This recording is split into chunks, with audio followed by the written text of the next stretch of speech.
Good morning, and thank you, Chairman Markey and Ranking Member Sensenbrenner, for providing me an opportunity to set the record straight on what did and what did not happen during this most unfortunate matter. As founder and president of Bonner and Associates, I personally take full responsibility for what happened, for the improper actions of our temporary employee who fabricated more than a dozen letters to Congress in the names of organizations and individuals. While we certainly did not authorize or condone his actions, we also did not prevent them. I want to take this opportunity to publicly apologize to the 3 members of Congress who received the fabricated letters, and perhaps most importantly, to those organizations who were fraudulently used by our former employee. I also want to apologize to Hawthorne and to Ace. What this individual did was wrong, and we should have caught him before he perpetrated his scheme. In hindsight, it is obvious that our firm and others would have been better served if we had avoided hiring this individual or preventing his fraudulent acts.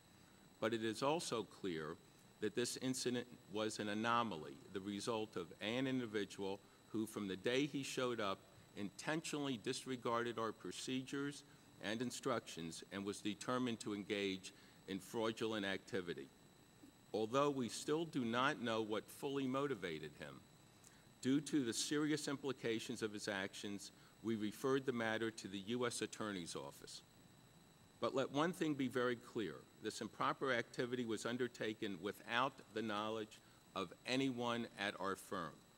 It was the actions of one rogue temporary employee acting on his own, against our company's policies and without the knowledge of anyone else at Bonner and Associates.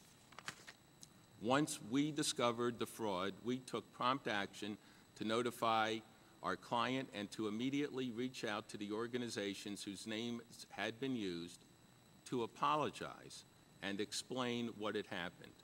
While we did attempt to contact congressional offices to which the letters had been delivered, I should have personally taken immediate steps to contact those offices. While this was a fraud perpetrated against our firm, the manner in which it was done has demonstrated to me the need to develop and implement in every instance a more robust internal control system, and that is exactly what we are doing. We have developed and implemented a 5-point action plan to earn back our reputation. All 5 corrective actions have already been implemented, and they include: 1, Action 1, 100% callback verification of all groups that have signed statements of support to elected officials before any letter is delivered.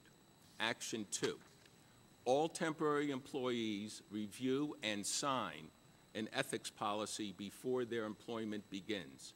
Action 3, all resumes of prospective temporary employees are verified by permanent Bonner and Associates staff before temporary employment begins.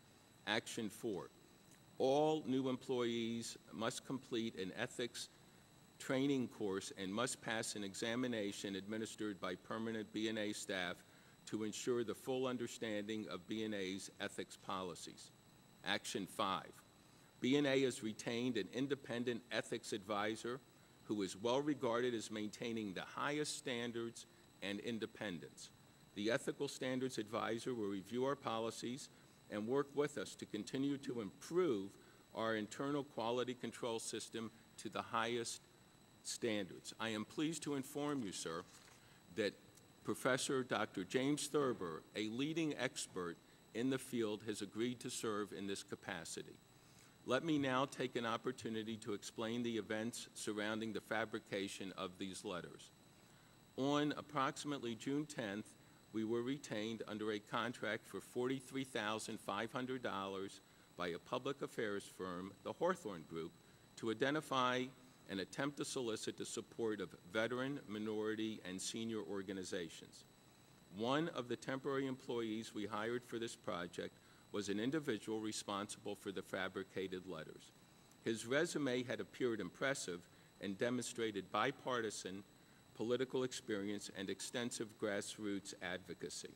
However, it is now clear that on his very first day on the job, June 12th, this employee used fictitious names of officers and employees to generate 5 fabricated letters. Over the next several days, he fabricated additional letters. When we discovered what had happened, our immediate reaction to this fraud was to advise our client, as well as to reach out immediately and apologize to the organizations whose names were used without authorization. On July 1st, we contacted offices of 2 members of Congress who received fabricated letters.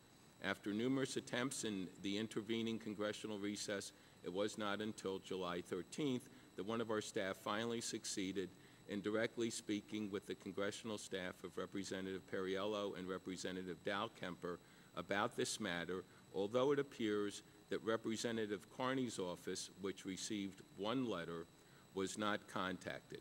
As I said earlier, we should have immediately contacted all 3 offices and immediately apologized in person. Finally, while we take full responsibility for what happened and recognize there were quality control and human resources improvements that need to be made, we have learned that it is difficult to defend against a person bent on committing fraud. I also know that all of us who play a role in facilitating public participation in the democratic process bear an important responsibility to ensure that process is free from unethical behavior, because I recognize how important it is for people to be encouraged to express their views and participate in debate on public issues. I am committed to doing everything I can to make sure that something like this does not happen again. Thank you for this opportunity to answer any questions you may have. Thank you, Mr. Bonner.